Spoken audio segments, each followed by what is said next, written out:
every crime is a wound on the world. We're here to dissect it, layer by layer, to find the truth buried within. This is Anatomy of Crime. The air in Sochi in February of 2014 was thick with the manufactured optimism of an international spectacle. It was the smell of fresh paint on new stadiums, the crisp chill of imported snow, and the electric hum of a nation performing for the world. Vladimir Putin's Russia had spent over $50 billion, more than any nation in history, to host the Winter Olympic Games. It was a monumental projection of power, a statement that Russia was back on the world stage, dominant and unflinching.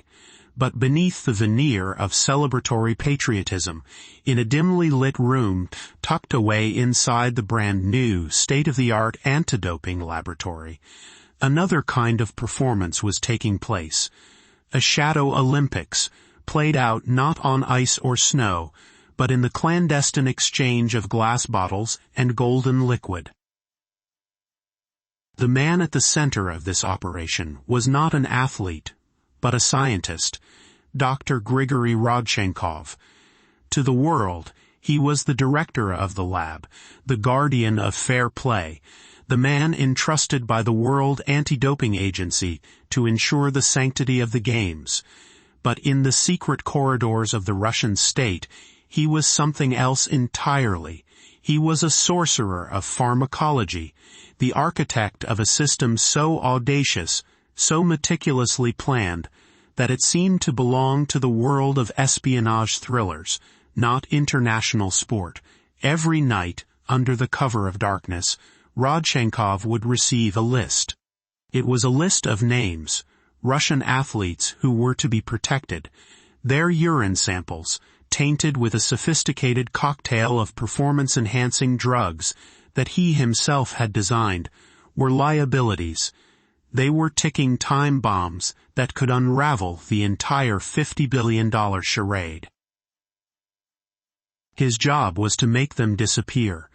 Through a small, disguised hole in the wall of his laboratory, a hole no bigger than a man's hand, a mysterious figure from Russia's Federal Security Service, the FSB, would pass him the incriminating samples. These bottles, supposedly tamper-proof, were opened in the dead of night. The tainted urine was poured down a drain and replaced with clean urine that had been collected from the same athletes months, sometimes years earlier. It was a magic trick of breathtaking arrogance, performed on a global stage. This was not a case of a few rogue athletes trying to gain an edge. This was the state itself, its ministries, its secret services, and its scientists, all working in concert to perpetrate a fraud on an industrial scale. It was a crime against the very ideal of the Olympics. Today, on Anatomy of Crime, we dissect the anatomy of a state-sponsored conspiracy. We will explore the intricate machinery of deception built by the Russian government, from the pharmacological science behind the drug cocktails to the spycraft used to subvert the testing process. We will trace the rise and fall of its brilliant, tormented architect, Grigory Rodchenkov, a man caught between scientific ambition and the crushing demands of an authoritarian state, and we will follow the perilous journey that transformed him from the mastermind of the world's most sophisticated doping program into the whistleblower who brought it all crashing down, exposing a rot that reached the very heart of international sport. To understand how a nation could corrupt its own Olympic Games, you must first understand the man who held the keys to the system. Grigory Rodchenkov was not a simple villain, nor was he an accidental hero. He was a product of the Soviet system, a brilliant chemist whose life was a complex tapestry of ambition, fear, and profound contradiction. Born in 1958, he grew up in a world where sport was not merely a pastime, it was an extension of state policy, a battlefield in the Cold War. His mother had been a doctor for the Soviet national team, and from a young age, Grigory was immersed in the world of high-performance athletics and the secretive science that fueled it. He was a talented runner himself, but his true calling was in the laboratory. He pursued chemistry at the prestigious Moscow State University and quickly established himself as a gifted scientist in the field of analytical chemistry, the very discipline used to detect foreign substances in the human body. He joined the Moscow Anti-Doping Center in 1985, at a time when the Soviet Union was a pioneer, not just in sport, but in the pharmacological arts of evasion. He learned his trade inside a system where the lines between catching dopers and helping your own athletes dope without getting caught were perpetually blurred. For Rodchenkov, performance-enhancing drugs were not a moral failing. They were simply a tool, another variable in the complex equation of victory. He even experimented on himself, using steroids to understand their effects and, more importantly, their detection windows. His career was a slow, steady climb through the ranks of Russia's sports bureaucracy. He was seen as an expert, a man who understood the game from both sides. He was charming, eccentric, and deeply knowledgeable. But beneath the surface a darker current was flowing. Rodchenkov was not just a scientist, he was also an entrepreneur in a burgeoning and illicit market. He understood the demand for performance-enhancing drugs among a new generation of Russian athletes eager for fame and fortune in the post-Soviet era, and he knew how to supply it. This side venture would eventually lead to his downfall, and paradoxically, to his ultimate empowerment. In 2011, the Russian Federal Drug Control Service launched a criminal investigation into his sister, Marina Rodchenkova, a former national team runner, for trafficking anabolic steroids. Grigory was the true target. The authorities believed he was the mastermind, using his expertise to procure and distribute the drugs. They bugged his apartment, monitored his calls, and built a case against him. Facing the prospect of a lengthy prison sentence, Rodchenkov grew increasingly desperate. The pressure became unbearable, and in a moment of crisis, he attempted to take his own life. He was discovered, saved, and subsequently institutionalized in a psychiatric hospital, where he was diagnosed with a personality disorder. The criminal case against him was eventually suspended, a curious turn of events that Rodchenkov later claimed was orchestrated from on high. His sister, however, was convicted. The experience left him shattered but also uniquely compromised. The Russian state now had leverage over him. The unresolved criminal case hung over his head like the sword of Damocles. He was a man who could be controlled.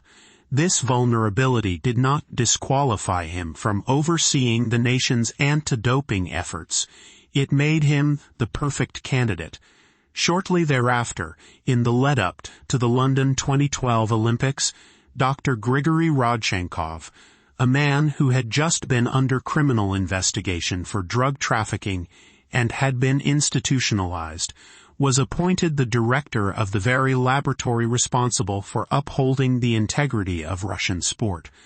The fox was now officially in charge of the henhouse.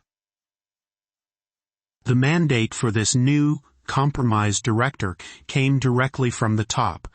Russia's performance at the 2010 Winter Olympics in Vancouver had been a national humiliation. The country, a traditional winter sports powerhouse, finished 11th in the gold medal count and 6th overall. For a leader like Vladimir Putin, who saw international sport as a key metric of national resurgence and prestige, this was unacceptable. With the next Winter Games scheduled to be held on home soil in Sochi, failure was not an option. The order was given, clear and absolute. Russia must win the medal count at Sochi, and it must do so by any means necessary. The man tasked with delivering this victory was Vitaly Mutko, the Minister of Sport. Mutko's deputy, Yuri Nagornik, became Rodchenkov's direct handler. The relationship was not one of colleagues, but of a commander and a subordinate. Nagornik would issue the orders, and Rodchenkov, with the threat of his past hanging over him, was expected to execute them. His first major task was to refine the doping program for the London 2012 Summer Olympics, which would serve as a crucial dress rehearsal for the grand performance planned for Sochi. The core of his new system was a pharmacological innovation he called the Duchess cocktail. It was a potent and fast-acting elixir, a mixture of 3 powerful anabolic steroids, oral turinabol, oxandrolone, and methanolone. The genius of the cocktail was not just in the drugs themselves, but in the delivery method. Rodchenkov discovered that if the steroids were dissolved in alcohol, Chivas Regal whiskey for male athletes, Martini vermouth for female athletes, and swished around in the mouth, the substances would be absorbed directly into the bloodstream through the buccal membrane in the cheek. This method had 2 distinct advantages. First, it dramatically shortened the detection window. The steroids would do their work, stimulating muscle growth and recovery, and then vanish from the body in a matter of days, far faster than if they were ingested in pill form. Second, it left behind far fewer long-term metabolites, the telltale chemical fingerprints that anti-doping labs search for. It was a sophisticated method designed for an era of sophisticated testing. In London, the system worked, but it was clumsy. Russian athletes on the Duchess cocktail were winning medals, but their urine was still hot during the games. The protocol required Rodchenkov and his team at the Moscow lab to simply report these positive tests as negative. If WADA requested a specific sample be retested, they would claim there wasn't enough urine left in the sample for a reanalysis. It was a risky game of hide-and-seek. They were essentially just throwing away the evidence after the fact. Following the London Games, a WADA audit noted an unusually high number of samples that had been discarded by the Moscow lab for this very reason. It was a red flag, a sign that the system was vulnerable to external scrutiny. For Sochi, they needed something better. They needed a method not just to ignore positive tests, but to physically replace the dirty urine with clean urine, creating a perfect, undetectable forgery. The problem was the bottles. By 2014, the Swiss-made Berlinger sample collection kits were the gold standard in antidoping. They were designed to be the Fort Knox of urine security. Each kit consisted of 2 bottles, an A sample for initial testing and a B sample which was sealed and stored for later confirmation if needed. The bottles were made of hard, high-density glass and were sealed with a cap that, once locked into place with a satisfying click, could not be opened.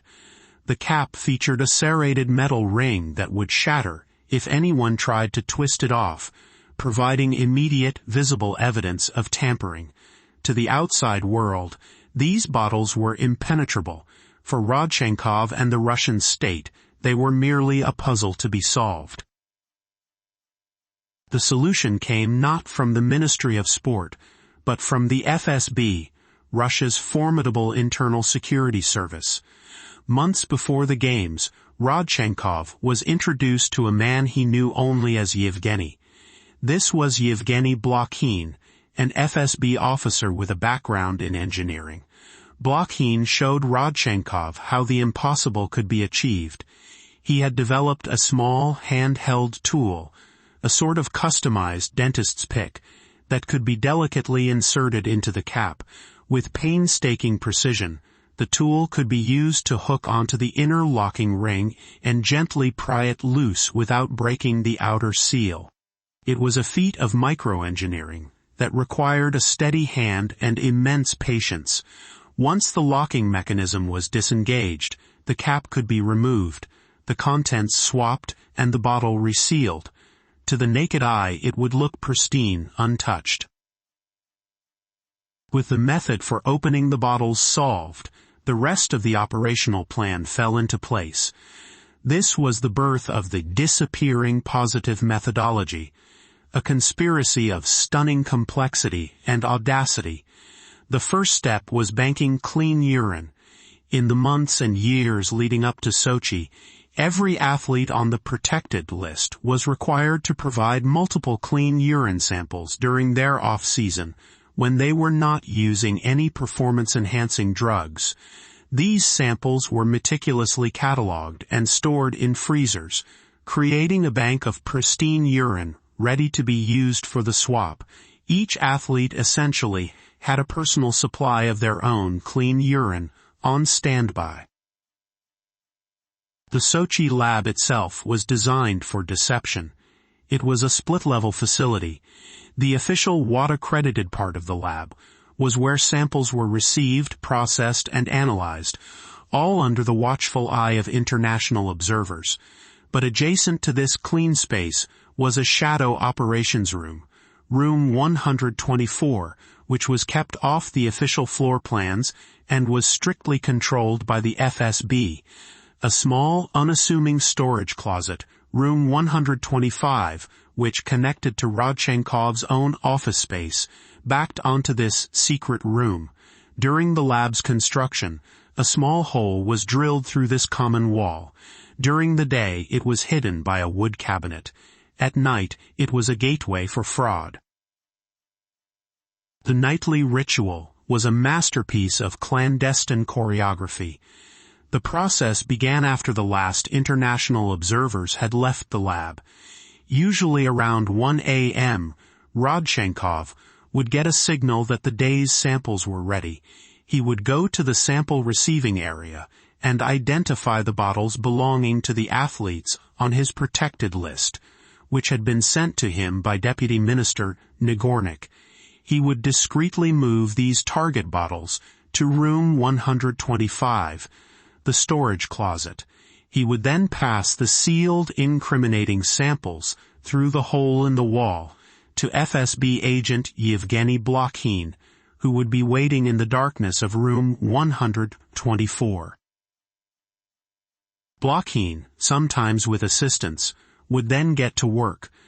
They would photograph the bottles to ensure everything was put back in perfect order. Then, using their specialized tools, they would carefully unseal the supposedly tamper-proof caps. The dirty urine would be discarded. Meanwhile, another operative would retrieve the athlete's banked clean urine from a discreet freezer. Before pouring the clean urine into the original bottles, they had to ensure it was a perfect match. If the original dirty sample was highly diluted because the athlete had drunk a lot of water, pure water might be added to the clean sample to match its color. If the original sample was highly concentrated, table salt would be meticulously dissolved into the clean urine to match its specific gravity, a key metric measured during analysis. Once the forgery was complete, the bottles were resealed and passed back through the hole to Rodchenkov. He would then wipe them down and return them to the lab's official refrigerated storage, placing them alongside the legitimate samples. The entire process took hours, a race against the clock to have everything back in place before the morning shift of scientists and international observers arrived. Over the 17 days of the Sochi Olympics, this process was repeated night after night.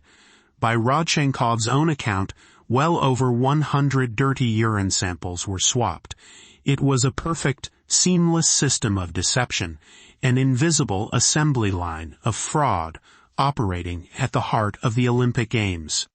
The result was a stunning success for the host nation.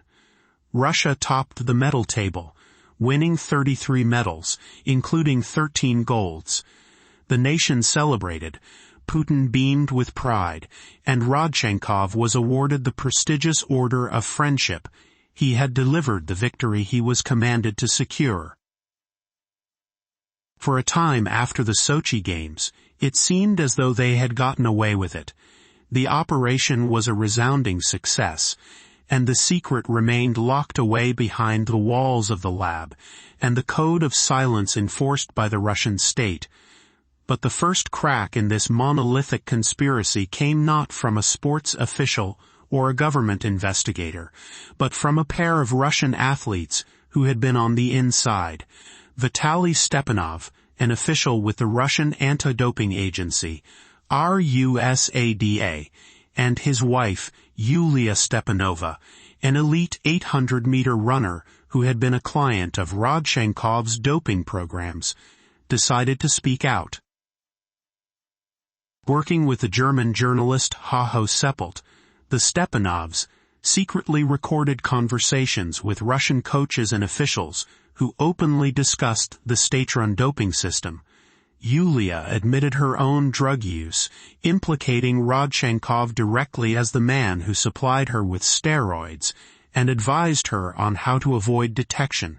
In December 2014, Seppelt's documentary, The Secrets of Doping: How Russia Makes Its Winners, aired on German television.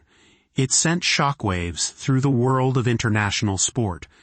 The documentary provided the first concrete evidence that the doping in Russia was not just a few isolated cases, but a deeply embedded, state-sponsored system. In response to the explosive allegations, the World Anti-Doping Agency, or WADA, commissioned an independent investigation led by its former president, Dick Pound. Rodchenkov and other Russian officials initially dismissed the documentary as a Western smear campaign. They tried to stonewall the Pound Commission, destroying over 1,000 samples in the Moscow lab just before investigators were set to arrive, an act they claimed was routine disposal of expired samples. But the evidence was mounting. In November 2015, the Pound Commission released its report. It was a bombshell. It confirmed the existence of a widespread, state-supported doping system within Russia's track and field program, describing a deeply rooted culture of cheating. The report led to the suspension of the Moscow anti-doping lab's accreditation and the banning of the entire Russian track and field team from the 2016 Rio Olympics. Despite the damning findings, the Pound report had only scratched the surface. It had focused on track and field and hadn't uncovered the specifics of the Sochi sample-swapping operation. Rodchenkov, though implicated, remained in Russia, protected by the same state he had served. But the ground was shifting beneath his feet.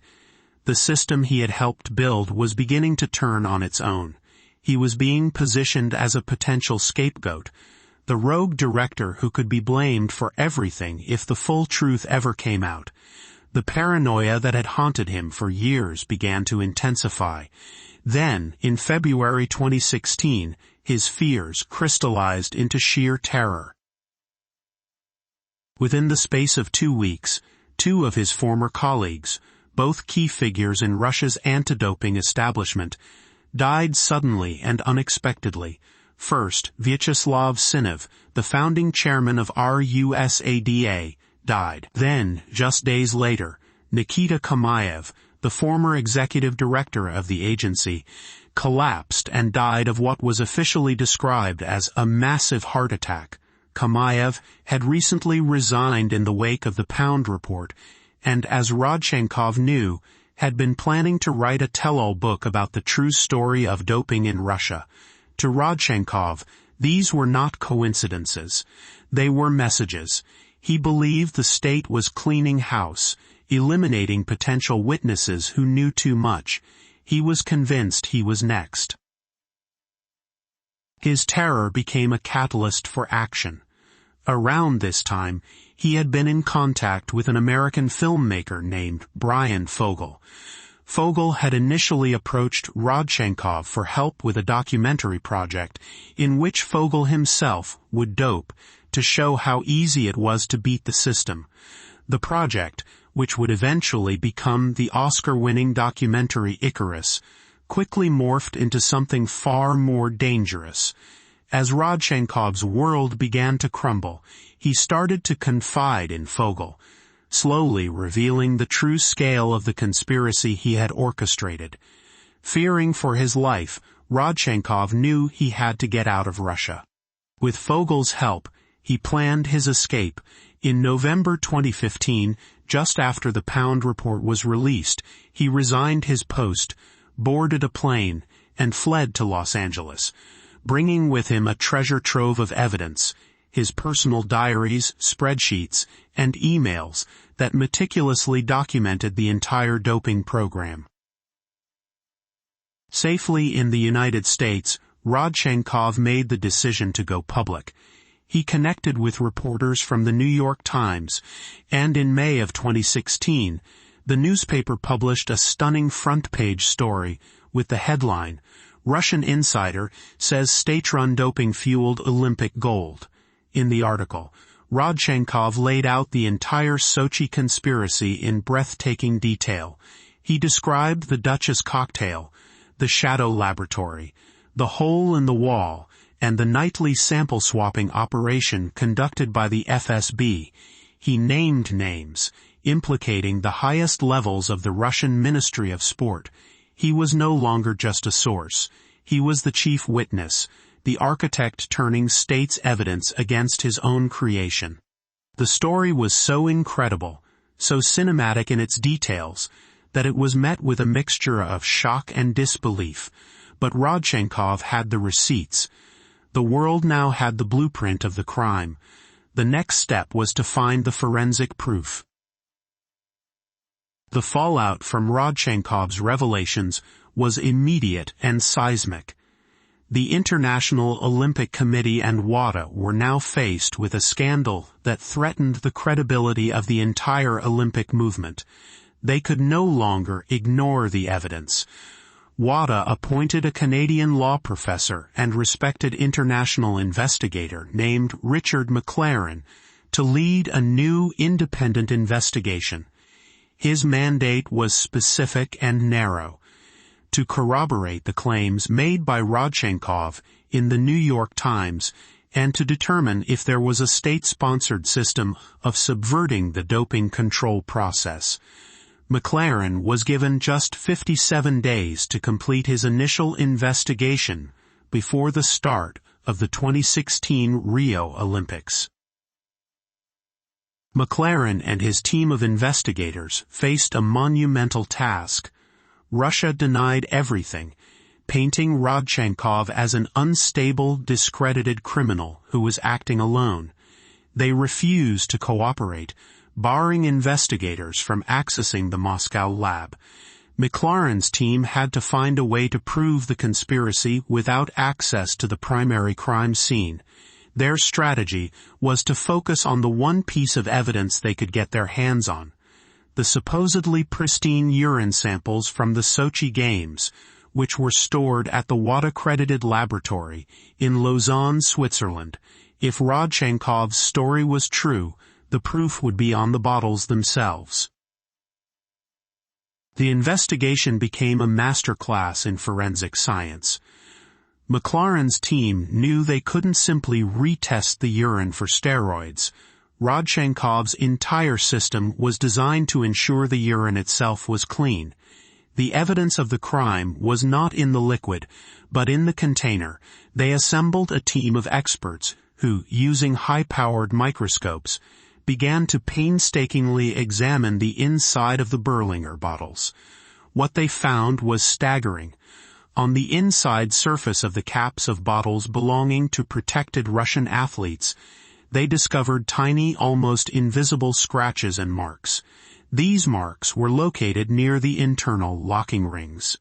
Through controlled experiments, McLaren's team was able to prove that these specific types of marks could only be created if a thin tool was inserted into the cap and used to pry it open from the inside, exactly as Rodchenkov had described. No such marks were found on bottles from other countries, or on a control set of untouched bottles. This was the smoking gun, the physical fingerprint of the FSB's secret work. But the forensic evidence didn't stop there. The investigators also conducted a detailed analysis of the urine itself, looking for signs of manipulation. They retested the salt levels in the samples.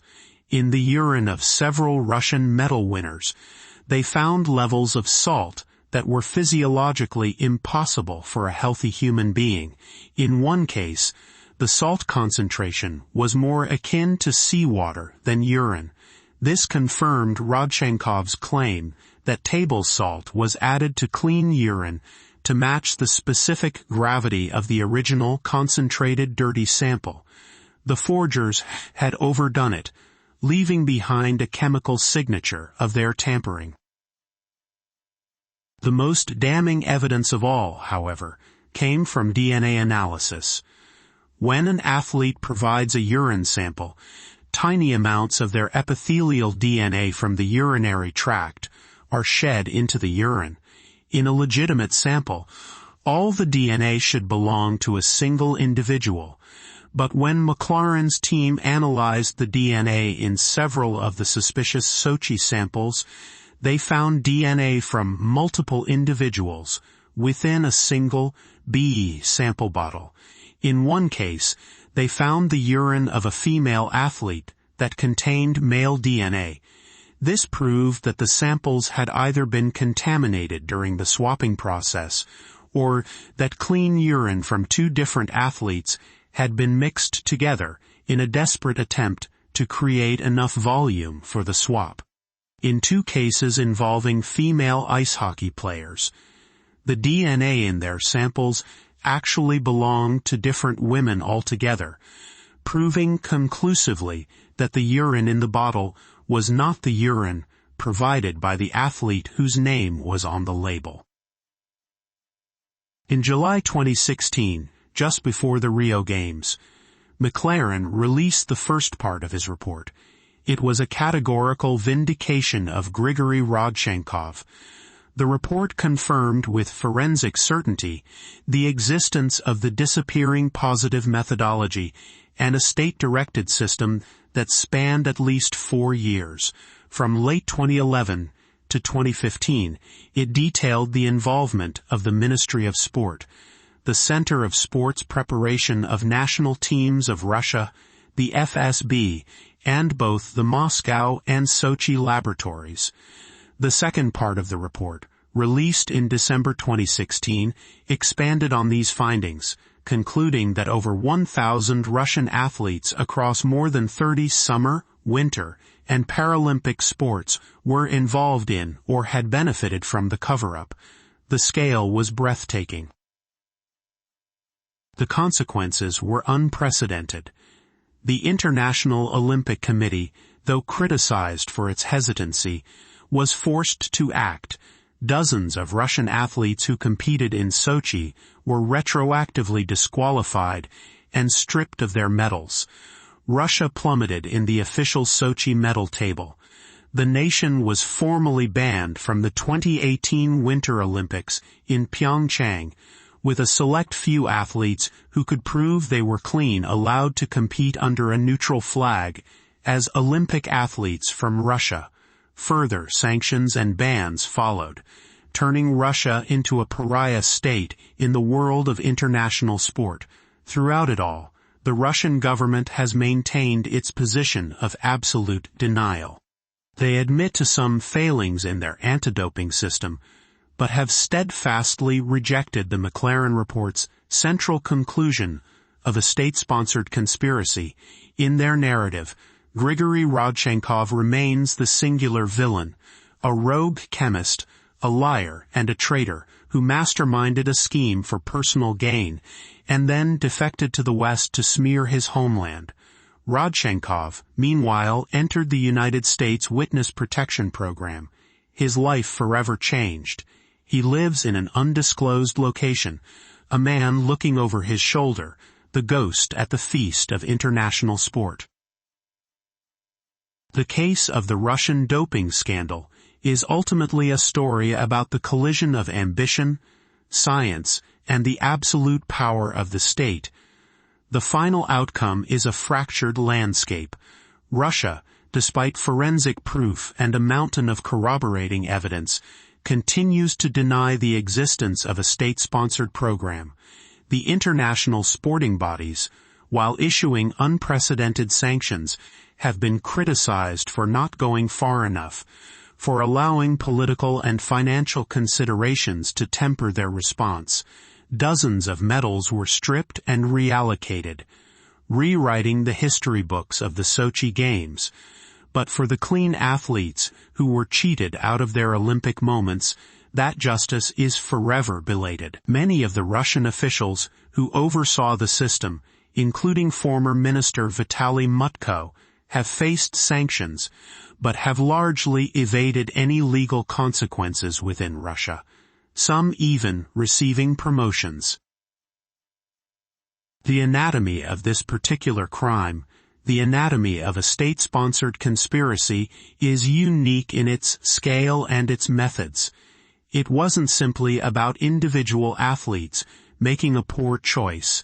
It was about the methodical weaponization of science and the complete corruption of institutions that were designed to ensure fairness. The conspiracy required the active participation of dozens of people, from the Deputy Minister of Sport issuing orders, to the FSB agent developing tools to open bottles, to the lab assistants quietly adding salt to urine samples in the middle of the night. It required a culture of fear and obedience, where a command from the state was not a request to be considered, but an order to be fulfilled without question. Dr. Grigory Rodchenkov was the perfect instrument for this system. A man of immense talent whose personal failings made him vulnerable to state control. He was both a master architect and a captive, building his own gilded cage. What makes the Sochi conspiracy so profound is that it was not just a crime against the rules of sport, but a crime against the shared idea of objective reality. The goal was to create a perfect illusion, to replace a tainted truth with a flawless forgery, and to present it to the world as fact. The swapped urine sample is a perfect metaphor for the entire enterprise. To take something authentic and incriminating and replace it with something clean and fraudulent, until the very concept of proof becomes meaningless. The scratches on the inside of the bottle, visible only under a microscope, serve as a powerful reminder that even the most sophisticated lies leave a mark. Grigory Rodchenkov, the alchemist at the center of the Kremlin's greatest sporting fraud, remains in hiding, a man erased from his home country's history and living as a ghost in another. He built a system to cheat truth, and then, to save his own life, he was forced to become its most powerful defender. The elaborate conspiracy he once directed is a chilling illustration of how national pride, when weaponized by an authoritarian state, can be used to justify any deception. The hole in the wall of the Sochi lab was more than just a passageway for tainted samples. It was a portal into a world where the truth was whatever the state declared it to be. This has been Anatomy of Crime, where the truth is never simple, but always worth seeking.